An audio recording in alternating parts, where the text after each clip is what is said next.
Boa tarde para todo mundo. Soninha Francine, vereadora em São Paulo, falando direto de casa, fica em casa.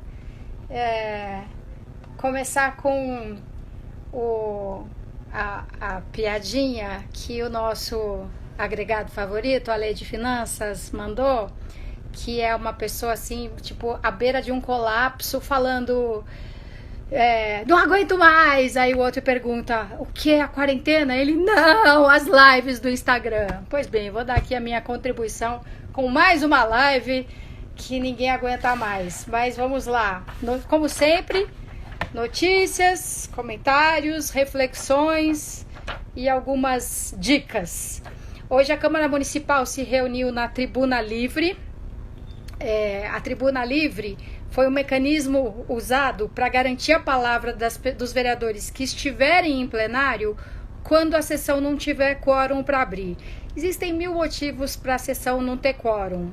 Às vezes os vereadores estão presentes em plenário, mas eles não registram presença no painel eletrônico, porque não querem que um determinado projeto... depois eu te respondo aqui, Josi, o que eu acho do governo Bolsonaro. Muito ruim, na verdade, né, para adiantar. Então, assim, às vezes os vereadores estão presentes e não registram presença em plenário, porque não querem que um projeto seja votado, porque exigem que algum projeto seja pautado e o projeto não é pautado, então você faz isso em protesto. Enfim, acontece muito às quintas-feiras, principalmente, de não ter sequer 19 vereadores com a presença registrada no painel eletrônico para que se possa abrir uma sessão plenária e aí ter os comunicados de liderança, os pronunciamentos da tribuna tal. Então, um tempo atrás foi instituído isso, Tribuna Livre. Se não tiver quórum, então os microfones ficam abertos, a TV Câmara faz a transmissão e cada vereador que quiser pode se inscrever para falar 5 minutos. E hoje, pela primeira vez, Danilo Racional, não lembro das suas mensagens, vou procurar. E hoje, pela primeira vez, teve a Tribuna Livre no modo virtual. Eu não lembro quantos vereadores estavam presentes, mas daria quórum tranquilamente, até para uma votação com maioria qualificada. Tinha mais de 37. E 20 se inscreveram para falar, fora o presidente. E aí o Cláudio Fonseca, que é o líder da bancada do Cidadania, composta por ele e por mim, ele falou: eu acho bom que a gente volte logo para as sessões virtuais, porque é muito melhor, porque com o público presente, com os vereadores tendo contato uns com os outros.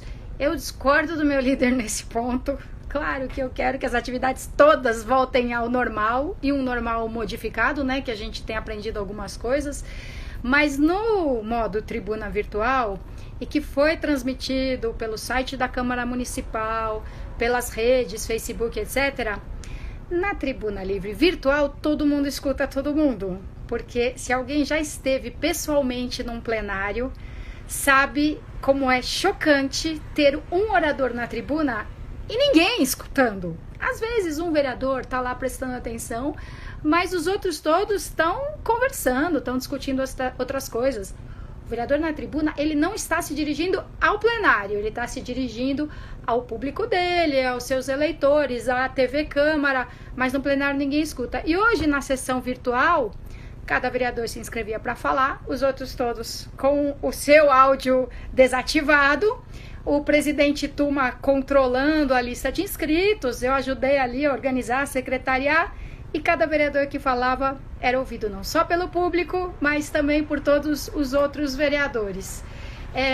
Resumo aqui das falas. Muitos cumprimentaram o prefeito, bastante prefeito, alguns mencionaram o governador também, inclusive vereadores de oposição, dizendo que as medidas em São Paulo têm sido adiantadas, de certa forma, né? A construção dos hospitais de campanha, o fechamento do comércio e a interrupção das aulas, das escolas, de todas as atividades nos centros, nos equipamentos culturais, etc. Então, muitos cumprimentaram o prefeito e o governador, não que esteja todo mundo satisfeito com tudo, impossível, mas elogiaram e claro, fizeram críticas ao presidente Jair Bolsonaro, que faz tudo menos liderar de uma maneira que minimamente inspire confiança. E você ter confiança nos líderes é muito importante em momentos de crise. Tem muita gente falando assim, não gosto do Dória, mas ele tem tomado medidas acertadas. E no caso do Bolsonaro, a gente podia estar falando isso. Não gosto do Bolsonaro, mas ele está conduzindo bem. Aliás, eu nem conhecia Mandetta, o ministro da Saúde, assim, não acompanhava nada, não tinha nenhuma opinião formada sobre ele, mas logo no começo da crise, da pandemia, eu falei, esse Mandetta aí é bom, ele é sóbrio, ele é técnico, não que eu acho que assim, os técnicos são melhores que os políticos, que tem essa ideia meio consagrada, assim, você fala assim, não, ele é um técnico, é algo que faz dele uma pessoa muito melhor do que um político, não, mas num caso como esse, o posicionamento técnico é super importante para uma liderança política. E aí todos os vereadores, né? Todos os que se inscreveram para falar, pelo menos, não concordam com a condução pelo presidente Bolsonaro e, por exemplo, com a demora dele em sancionar os projetos que foram aprovados na Câmara e no Senado, estabelecendo a bendita, e é literalmente a bendita, bem-vinda, renda básica extraordinária para as pessoas mais atingidas pela crise. Como a gente já vem comentando, né? Você chegar com essa renda nos informais, naqueles que não são do cadastro único, naqueles que não recebiam nenhum benefício da assistência social até agora, aqueles que tinham renda até outro dia e agora que deixaram de ter, é difícil saber quem são todas essas pessoas num cadastro oficial, porque não existe. E depois, como é que a gente faz para o recurso chegar a elas sem criar uma fila quilométrica na porta de algum banco, por exemplo. Então, que isso demore um pouco mais para ser realizado é desculpável. Mas esse um pouco mais tem que ser assim, tem que ter gente trabalhando sexta, sábado, domingo, ininterruptamente, virando a noite, enchendo a cara de café para resolver como é que faz isso. Agora, para pagar para os que já são do cadastro único, que já são beneficiários de programas da assistência social, que são fáceis de identificar, isso aí já tinha que ter sido feito muito mais rapidamente do que isso. E os vereadores, vários, né, se mostraram assim, profundamente preocupados, sinceramente preocupados com a fome. Porque fome é todo santo dia. E com as pessoas desesperadas, e a gente tem contato o tempo todo com elas, com as famílias de periferia, da rua, do centro, assim, pedindo ajuda, pelo amor de Deus. E aliás, me preocupa que a gente consiga fornecer, né, ou doar alimentos para essas pessoas e elas não conseguirem cozinhar, porque o gás de cozinha já é bem caro normalmente, o gás em botijão. O gás encanado sai muito mais em conta, né? Uma coisa bizarra que tem tudo a ver com desigualdade social também. Eu pago menos pelo gás do que quem mora na Brasilândia, porque o meu é encanado. Eu moro na Pompeia. E ainda por cima tenho visto as matérias na televisão de que não tá fácil achar o gás, tá rolando um desabastecimento. E entre outras coisas porque estava sendo feita uma obra no gasoduto que vem da Baixada Santista para a capital e que era uma obra normal, que não prejudicaria o abastecimento se não fosse essa situação de crise, emergência e desespero. Mas agora o abastecimento foi ligeiramente prejudicado e tem sempre os espertinhos, insensíveis, destemidos das consequências das suas próprias ações negativas, um benzoçatorum, que estão cobrando R$130 por um botijão de gás. O Procon já está alerta quanto a isso e promete tomar as devidas providências. Então os vereadores se preocuparam muito com a questão da fome. O que a gente faz? Faz chegar mantimentos imediatamente, cesta básica imediatamente, e também dá uma inquietação assim de pensar, mas como a gente faz? Onde distribui essas cestas básicas? Não é fácil. A bendita da logística. Aí alguns de nós falaram, por exemplo, sobre os concursos públicos que tem prazo para vencer nesse primeiro semestre. O que acontece? Quando você faz um concurso, você tem um período no qual você pode chamar os aprovados, né, nomeá-los. E normalmente o concurso tem um prazo de 2 anos, que você pode prorrogar uma vez só por mais 2 anos. Findo esse prazo, a lista de aprovados perde a validade, você não pode mais nomeá-los. E aí tem alguns concursos prestes a vencer, e venceu um anteontem, uma coisa que me deixou arrasada, porque eu nutri a maior esperança de que o concurso fosse prorrogado, mas ele não foi. Eu ainda penso se é possível entrar com alguma ação judicial requerendo que o prazo seja estendido em caráter excepcional diante da situação de calamidade pública. Esse concurso que venceu foi para geólogos, faltavam nomear 7 geólogos da lista de aprovados, e são pessoas, você vê quem são os aprovados, são pessoas de altíssima qualidade, puta profissionais, capacitados, referência, que viriam trabalhar por 7 pau e meio. Quer dizer, gente muito boa e com um grau de generosidade de trabalhar no setor público com um salário que não é nenhuma maravilha para alguém de tamanho gabarito, de tamanha capacidade. E eles já estavam fazendo planos, né? Se fossem admitidos esses 7 geólogos para se somar ao pequeno número de geólogos que ainda tem na máquina da prefeitura, eles pensavam em criar um setor especial que prestasse serviços para toda a prefeitura, em vez de ter, por exemplo, nomeia um nessa subprefeitura para atender essa região aqui. Em vez disso, ter um escritório especial para os geólogos, para que eles tratassem de todo o território de uma maneira bem coordenada. Então, espero que ainda seja possível reverter essa extinção do prazo, nem que seja por via judicial. Lamento muito que a gente não conseguiu fazer isso na política / administração. Mas tem outros concursos aí para vencer e tem vários vereadores super preocupados com isso. Celso Gianazzi, eu, Paulo Frange, Daniel Anenberg, Janaína Lima, fomos alguns dos que já se manifestaram a esse respeito.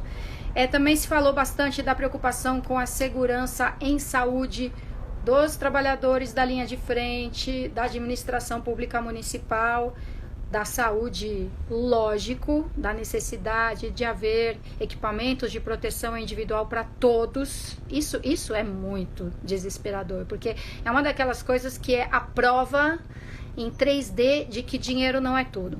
Porque mesmo que você libere milhões de reais em recursos, se não tiver no mercado para vender, e é uma demonstração também de como Estado e setor privado e capital precisam funcionar em harmonia, uma coisa meio yin e yang, assim, sabe? Porque aí o Estado disponibiliza os recursos, mas você não tem uma capacidade industrial instalada, e claro que não teria, mas também não tem agilidade para fazer essa máquina acelerar mediante a necessidade. Aí também falamos, né, dos trabalhadores de educação, ainda tem funcionários da educação trabalhando nas escolas, o pessoal que faz eu não lembro como é que é o nome oficial, mas a parte do apoio geral ao funcionamento da escola, não a parte do ensino-aprendizagem. Então eles também estão indo, alguns abrindo as escolas por várias razões, e também não tem a proteção individual. Os servidores da assistência social, principalmente os que fazem abordagem na rua, mas não só eles, estamos todos muito preocupados e pensando o que de acho a gente pode fazer, até como cidadão, pessoa física, e a gente está fazendo. E ontem, aqui mesmo no Insta, chegou uma mensagem para mim de um rapaz falando assim: e os terceirizados? E eu falei: quais? E ele estava se referindo às equipes contratadas pelas subprefeituras, por exemplo, para fazer zeladoria urbana, para fazer manutenção de praças, de áreas verdes, até os que trabalham em tapa-buraco, poda de árvore. Eles continuam em campo e não tem álcool gel, não tem equipamentos de proteção para pandemia. E, nossa, claro, né, concordei muito com ele, estou vendo como é que se pode fazer para incluí-los nessa lista de demandas o quanto antes. Que mais? A Patrícia Bezerra fez uma fala daquela que aperta o peito, que é lembrando o seguinte: nem começou. A crise sanitária aguda nem começou. A gente vai ver os hospitais de campanha com seus milhares de leitos, todos ocupados por pessoas enfrentando crises respiratórias graves, Então, a gente ainda está no começo da curva, que já é mais acentuada do que parece, porque tem milhares de exames esperando o resultado.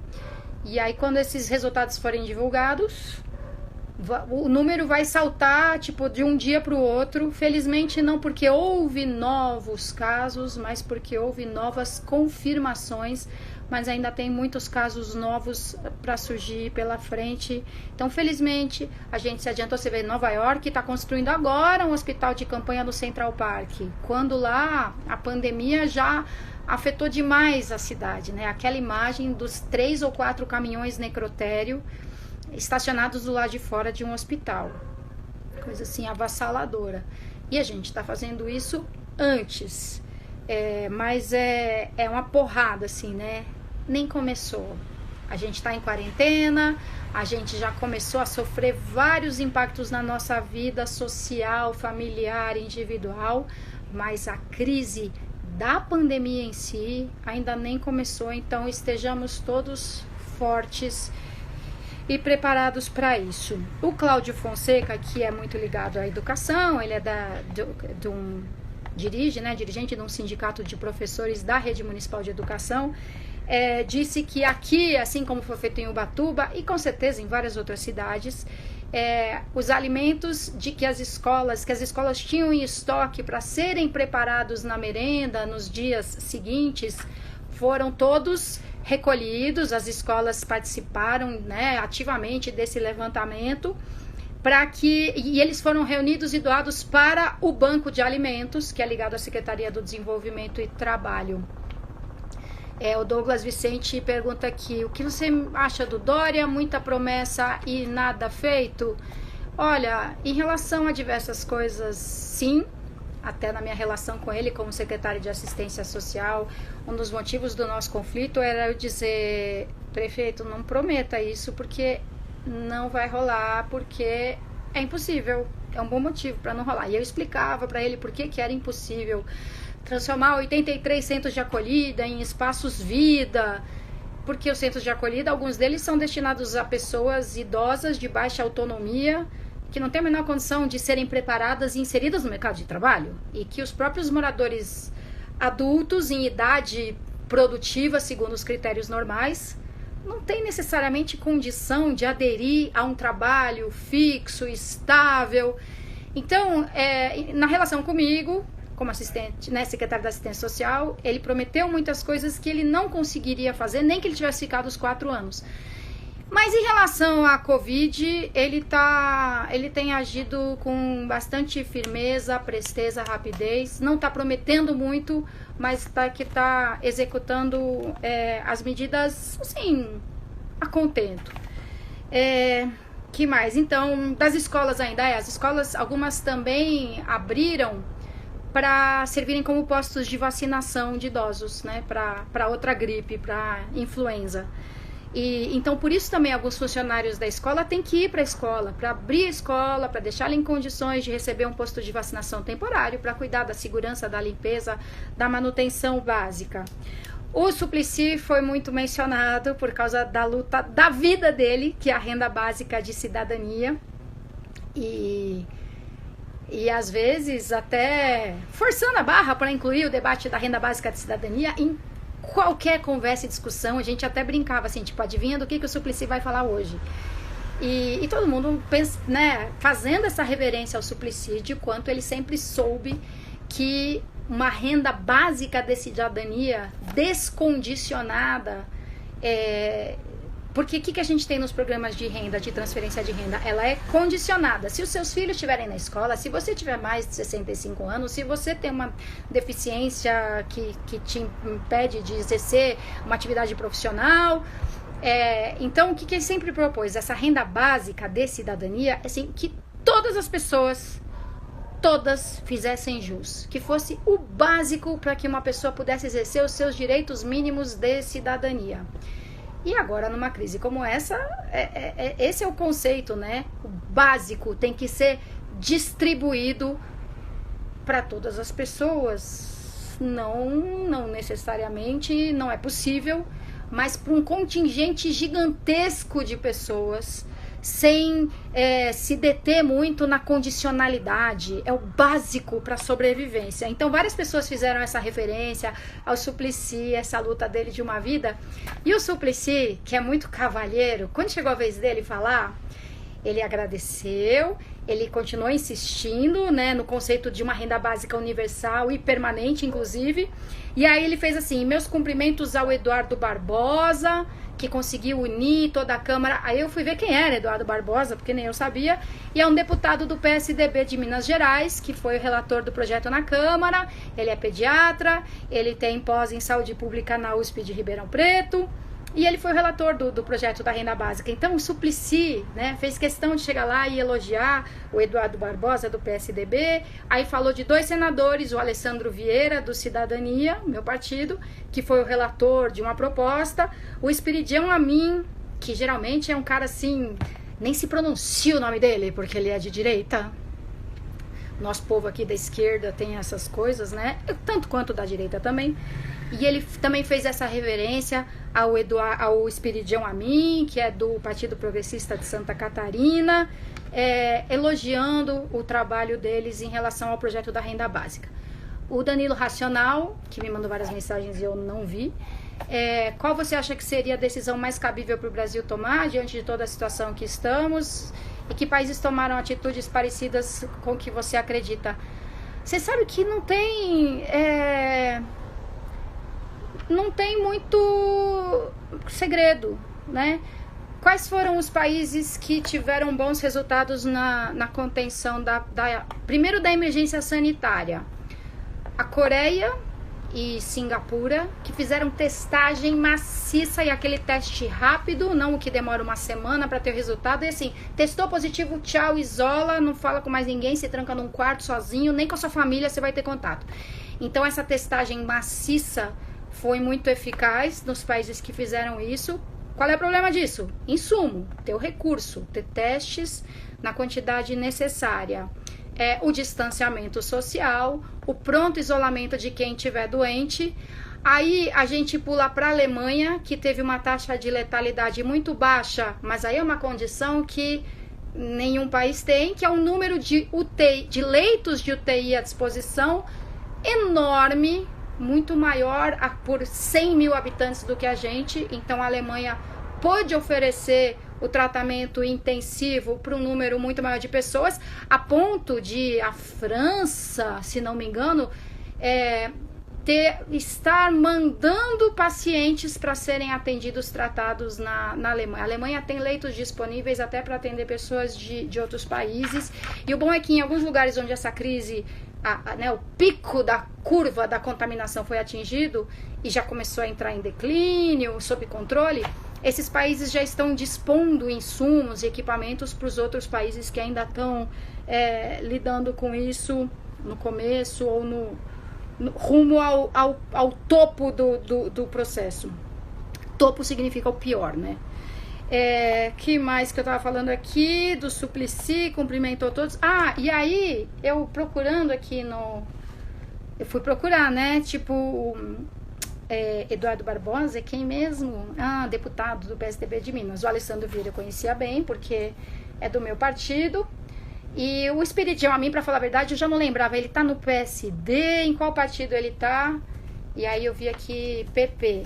E aí, para achar isso, eu caí na página do Senado, que tem um resumo bem interessante aqui. O Senado expandiu a lista de possíveis beneficiados por esse auxílio emergencial de R$600. Então, olha aqui todas as categorias profissionais contempladas por esse auxílio que vem do governo federal. A Paulinha Conrado, a Alemanha recebe pacientes da Itália. Obrigada, Paulinha. Atenção às categorias profissionais contempladas com o auxílio emergencial do governo federal: agricultores familiares, artistas e técnicos de espetáculos que estão ferrados. E aí as pessoas pensam, artistas, o Zezé de Camargo e Luciano. Até eu vi um vídeo, acho que da esposa do Zezé de Camargo, falando: gente, desmarcaram um show nos próximos 4 meses e as contas não param de chegar. Então, não tô nem falando deles, que com certeza tem um colchão de reservas assim que vai dar para passar por essa fase. Mas o cara que toca o violão no barzinho à noite, lascado. Todos os que trabalham com teatro, todos. O técnico de som, e muitos são freelancers, são autônomos, então estão incluídos aqui artistas e técnicos de espetáculos, aquicultores, atletas, treinadores, árbitros e demais profissionais envolvidos com a realização de competições esportivas, caminhoneiros, catadores de materiais recicláveis, diaristas, feirantes e barraqueiros de praia, garçons, garimpeiros e mineiros, guias e agentes de turismo, manicures e pedicures, ministros de culto, missionários e teólogos. Engraçado, né? Porque a gente não pensa no ministro de culto, missionário e o teólogo como pessoas que obtêm uma receita das atividades que foram interrompidas. Mas se eles se sustentam com uma dedicação exclusiva a isso, a partir dos donativos feitos nos cultos, sim, vai. Motoristas e entregadores de aplicativo, motoristas de táxi e mototaxistas. Agora é curioso, né? Os entregadores de aplicativo estão trabalhando pra cacete, num regime assim de semi-escravidão, 200 horas por dia. Mas é curioso que eles tenham sido incluídos nessa lista das pessoas que perderam renda e vão ser socorridas agora. Motoristas de táxi e mototaxistas. O Adilson Amadeu tá falando nisso, né? Registre-se também. Tá falando dos motoristas de táxi desde o começo da quarentena.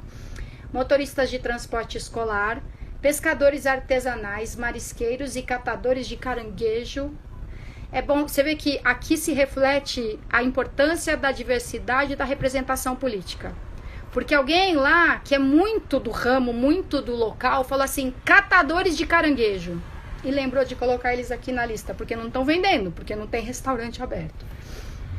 Profissionais autônomos da educação física, técnicos agrícolas e vendedores ambulantes e camelôs.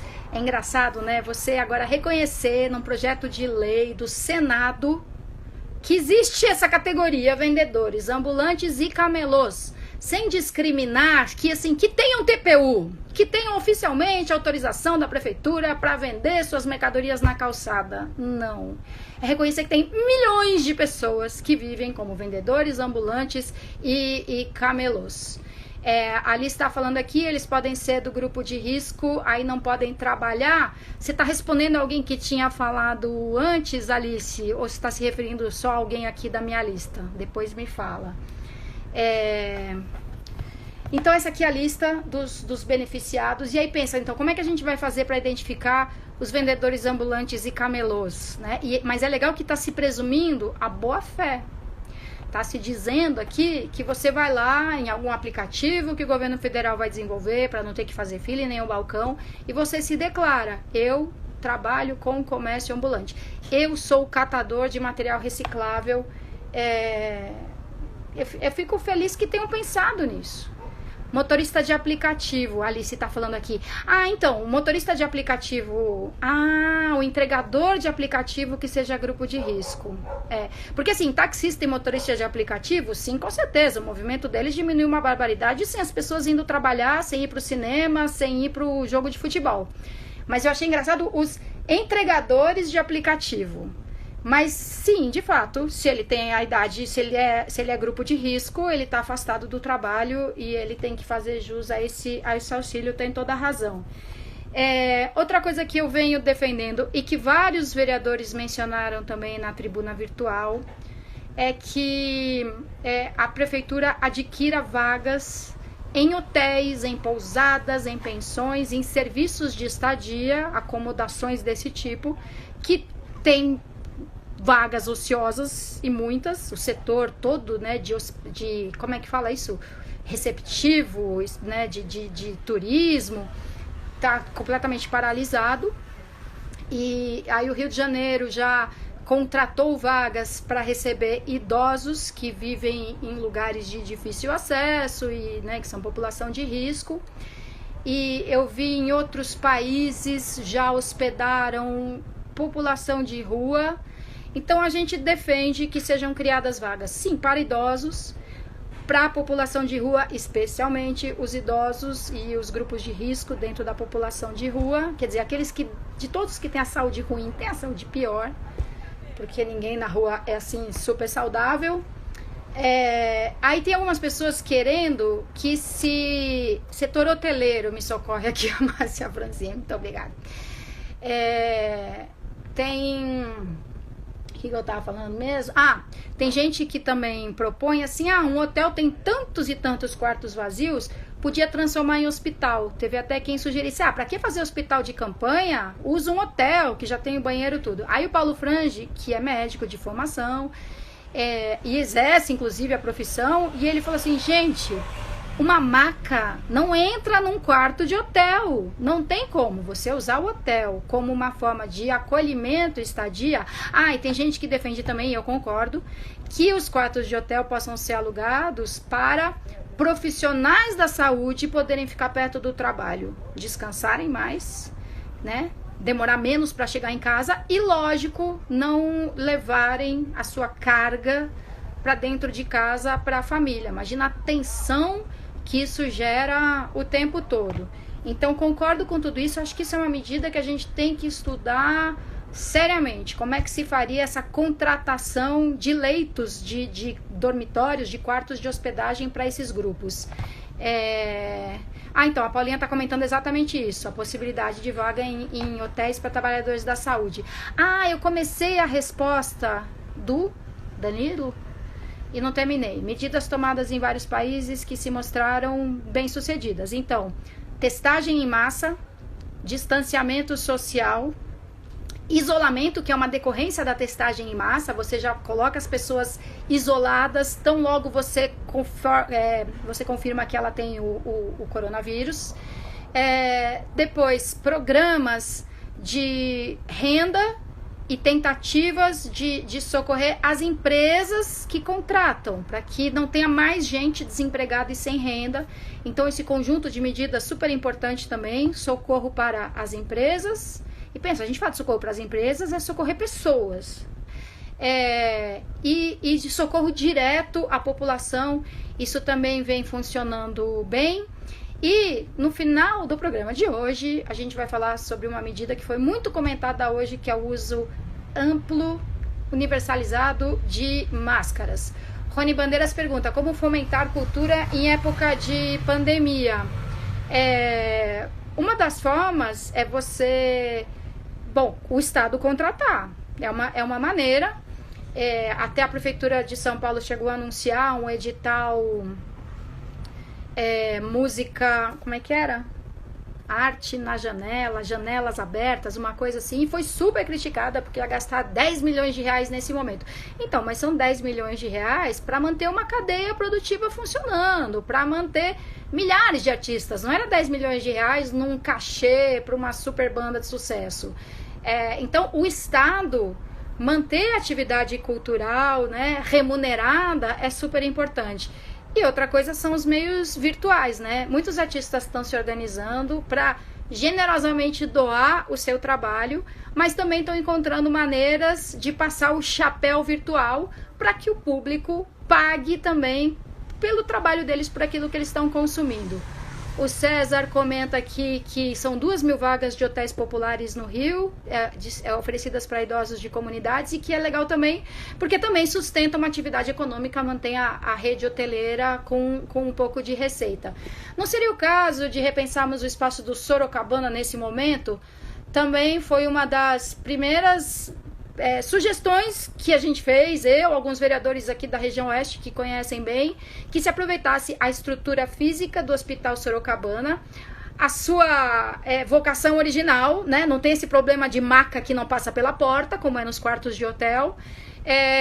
Mas eu vou te falar que ele está bem detonado. Chegaram a dizer assim, abaixo-assinado, o hospital pronto para receber 2.000 pacientes. Não, pronto uma ova. Tem equipamentos parados há anos que possivelmente não vão funcionar. Tem um caso de um tomógrafo lá que já foi penhorado e despenhorado 1000 vezes para pagar dívidas da Associação dos Sorocabanos. Mas esse equipamento é do Estado.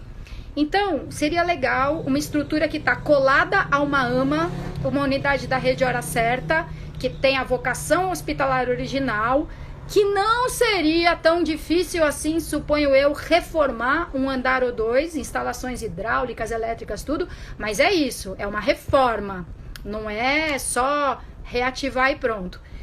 A Miriam lembra aqui que a SPCine liberou os filmes que exibe na biblioteca pela internet. Essa é uma medida muito legal, a SPCine Play, com tudo liberado. E deixa eu pensar se eu já falei as medidas dos países. Acho que já, né? As medidas de saúde, as medidas de socorro, a atividade econômica e as pessoas que estão completamente alijadas de qualquer atividade econômica e a liderança, né? E a postura dos líderes conduzindo tudo como tem que ser. Vagas em hotéis, Paulo Franja, a Patrícia falando das vagas em hospitais, certo? E tem agora muitos projetos de lei protocolados pelos vereadores tratando do assunto coronavírus. Eu baixei aqui uma lista inicial. Deixa eu aumentar o zoom porque tá com uma letrinha ridícula. Eduardo Tuma e Mário Covas Neto acrescentam um artigo ao o regimento da Câmara Municipal, dispõe sobre tramitação em regime de urgência e deliberação de projetos de lei do Executivo, etc. Parece bobagem, mas a gente tem que estabelecer regras para essa votação excepcional e extraordinária. Se a gente não pode ir lá votar, registrar o voto com a biometria, tudo, tem que ter a previsão legal e a previsão regimental para que isso funcione. O André Santos dispõe sobre a disponibilização obrigatória de álcool em gel nos estabelecimentos públicos. O Celso Gianazzi garante abono de falta ao trabalho aos servidores e funcionários públicos municipais afetados pelo Covid.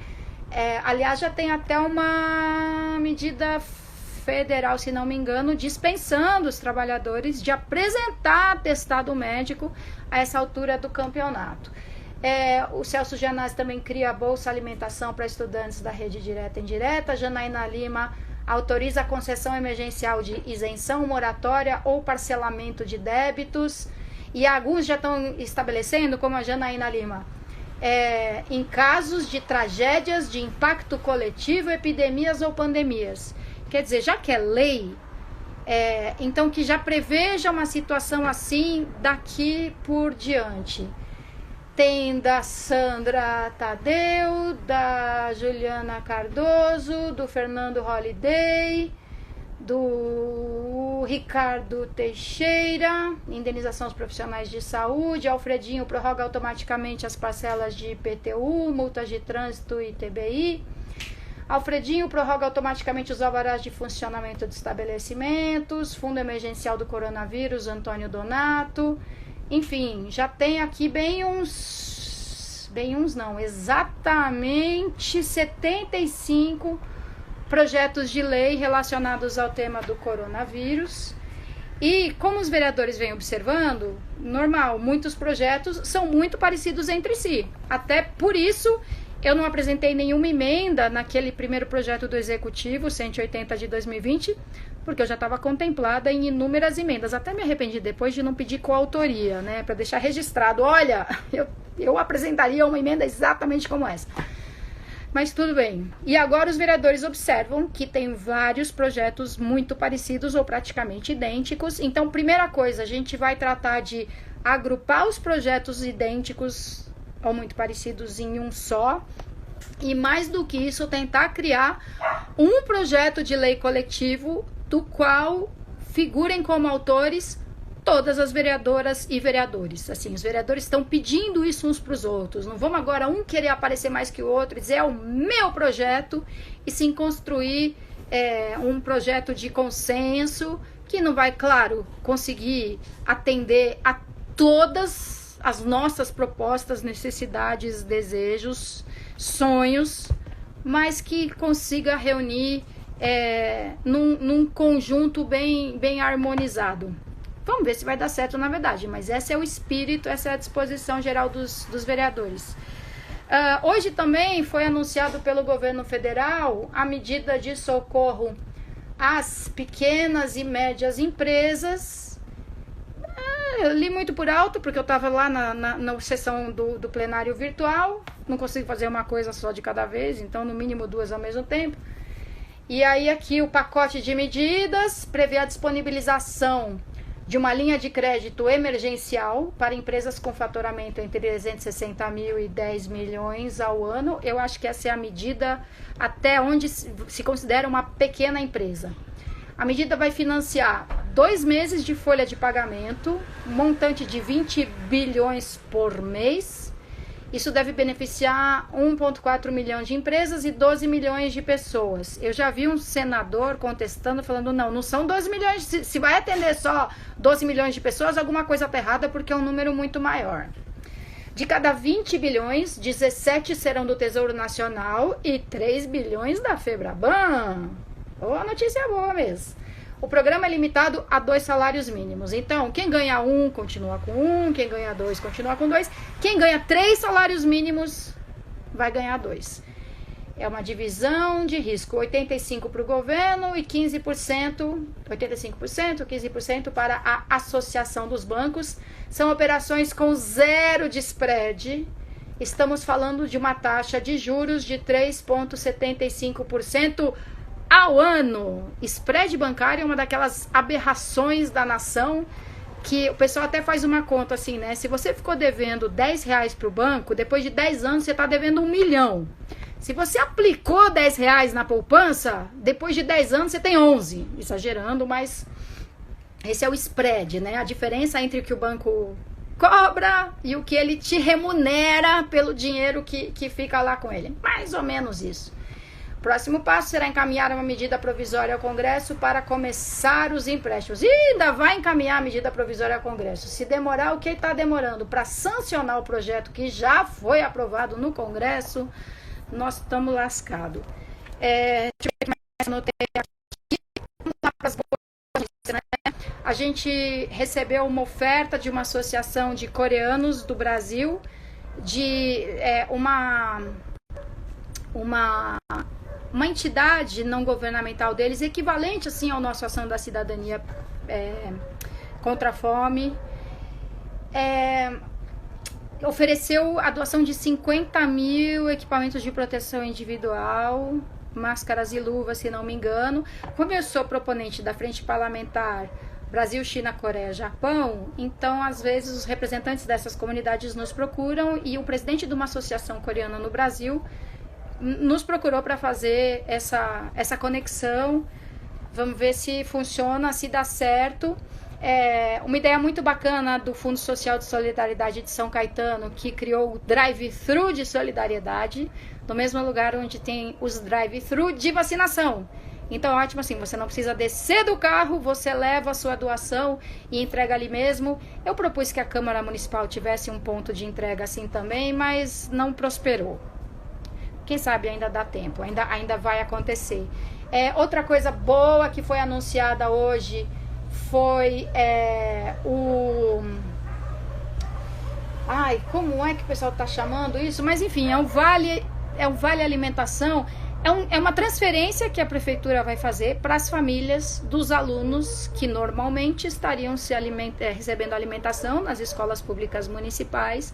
Então a prefeitura deixa de gastar o dinheiro com a merenda servida na escola e transfere dinheiro para as famílias, o que também tem uma vantagem muito boa, que é movimentar o comércio local, o mercadinho do bairro. As pessoas com dinheiro vão poder fazer suas compras lá. E aí, claro que tem a desconfiança. Ontem mesmo eu vi um debate aqui entre 2 espectadores.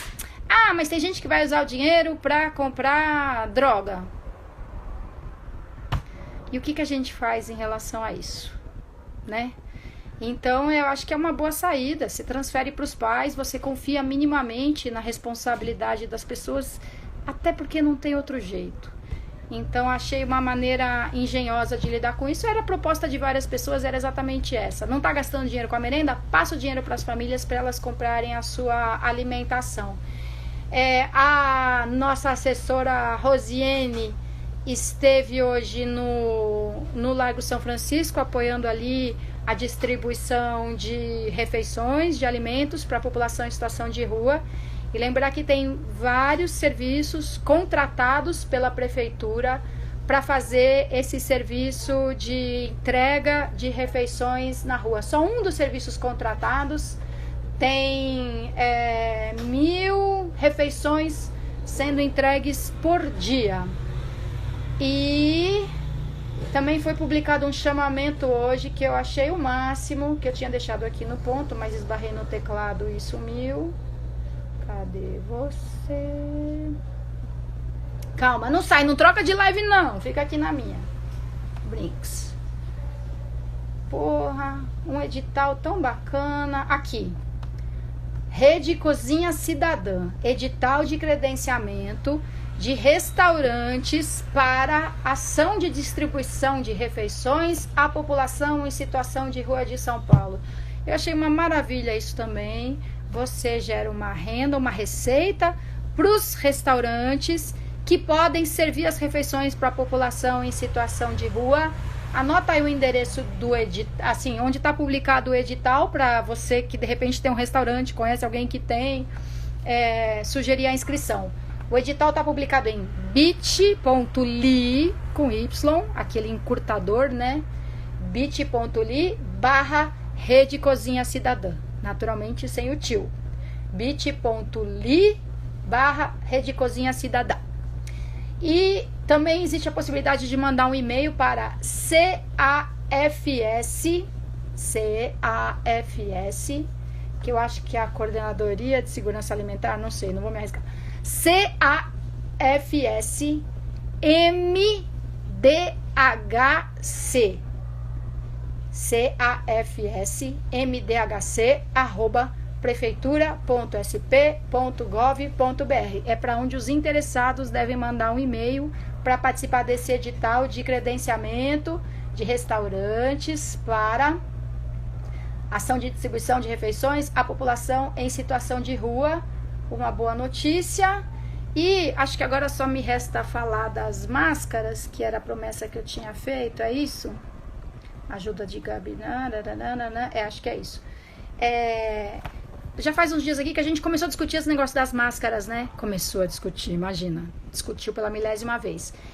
E esse é um caso em que eu agora formei a convicção de discordar dos conselhos dos especialistas que diziam você só deve usar máscara se você tiver a suspeita de ser portador de coronavírus ou tiver confirmado. Por que essa recomendação foi feita? Por duas razões, basicamente. Uma é que se a pessoa usa máscara e usa máscara errado, é aquela merda, né? Acaba, você pega a máscara aqui assim, ó. Aí se a sua mão estiver contaminada, você passa o vírus para dentro da máscara. Uma coisa bem conveniente. Então, se você usar errado a máscara, é muito ruim. E mesmo usando certo a máscara, você pode ter uma falsa sensação de proteção, né? Que acaba fazendo com que você se descuide de todos os outros cuidados básicos. Então, essa é uma das razões. Não usar a máscara direito ou achar que com a máscara você está muito mais protegido do que realmente está. E a outra razão é que se saísse todo mundo comprando aquela máscara descartável, ia faltar máscara para aqueles que realmente precisam usar todo dia, que estão na linha de frente, que tem o diagnóstico confirmado, né, tem contato com gente infectada. Então tem isso, não acabar com as máscaras, lógico, e meio que já, né, não tem para todo mundo. E aí tem 3 razões para usar a máscara. Uma é que com a máscara protegendo a boca e o nariz, diminui bem a chance de você enfiar a mão na boca e no nariz. Como eu disse ontem, eu tava quase roendo unha, até, né, soar o alarme aqui, e eu não fiz isso. Então, com a máscara, você não vai toda hora colocar a mão na boca e no nariz, assim, distraidamente. Com a máscara, você se protege dos perdigotos do seu interlocutor e você protege os outros, porque você pode estar infectado e não sabe. Eu posso ter coronavírus e não sei ainda. Então, se eu usar máscara, estou me protegendo, estou protegendo as pessoas com quem eu falo e evitando até que eu faça um movimento que traz o vírus para dentro das mucosas, para dentro do corpo. Então, com isso, eu acho que isso são motivos suficientes para usar máscara. E aí teve um país, Iugoslávia, foi esse o videozinho que foi compartilhado muitas e muitas vezes, que né, eu falei das medidas. Teste rápido, distanciamento social, isolamento imediato, disponibilidade de leitos de UTI em grande quantidade com os respiradores e as medidas de apoio, as medidas de assistência social e apoio às empresas tal. E tem esse caso do ampla utilização de máscaras, que até explicou um pouco no começo também, porque que o Japão não tinha tido uma explosão de casos parecida com outros países, se bem que agora o Japão também está meio com problemas. Mas hoje circulou muito essa ideia de que todo mundo usando máscara, e eu agora estou concordando com isso. E o Márcio o que mesmo? Aquele da Globo? Fernandes? Não. Apresentador da Globo do programa Combate Corona da Globo de manhã. Ele fez uma demonstração muito simpática, que ele pegou um pano e ele falou assim, esse aqui é da minha esposa, e um pano estampadinho assim, bonitinho. Eu peguei uma toalhinha, mas não precisa ser nada tão espesso assim, até porque esquenta e acaba sendo desconfortável demais, a pessoa vai querer arrancar. Mas aí ele dobra o pano assim de comprido. Aí ele pegou 2 elásticos de cabelo, que ele falou que foi a produtora que arrumou, e falou assim, você prende assim, nas pontas, como fosse fazer um bombom, né? Uma embalagem de bombom. Aí, você pega essa ponta, passa por dentro do elástico, pega essa ponta e passa por dentro do elástico. Aí o elástico vai ficar aqui assim, né? Elástico de cabelo normal. Aí você faz o que com o elástico? Prende a máscara na orelha. E isso eu vi aqui, apareceu um pop-up na minha tela, não li ainda, mas o ministro Mandetta dizendo que sim, é bom fazer a máscara caseira para não esgotar o estoque de máscara cirúrgica que não tem o suficiente para todo mundo. E os médicos vêm dizendo que essa máscara de pano, acho que talvez essa toda dobrada mais ainda, é eficiente sim, não é super, hiper, ultra segura, mas é eficiente sim para redução de danos, para melhorar a proteção e para potencialmente diminuir muito o número de infectados. Então, super recomendo, façam as suas máscaras, andem de máscara, e quanto mais gente andar de máscara, além de tudo, mais a gente alerta para o que está acontecendo, para quem ainda não está alertado o suficiente, o que por incrível que pareça, não é pouca gente. Encerrando essa transmissão ao vivo por aqui, me desculpem se eu não respondi mais nenhuma mensagem, ou se foram vocês que não falaram nada mesmo, mas para mim aqui o chat tá parado faz algum tempo. Amanhã, junto com uma enxurrada de outros lives que estão enlouquecendo as pessoas durante a quarentena, porque muitas pessoas como eu também querem assistir tudo que aparece. Eu não sei como começou essa frase, mas enfim, amanhã tem mais, se tudo acontecer como previsto. Sem encostar na boca. Beijos, até mais.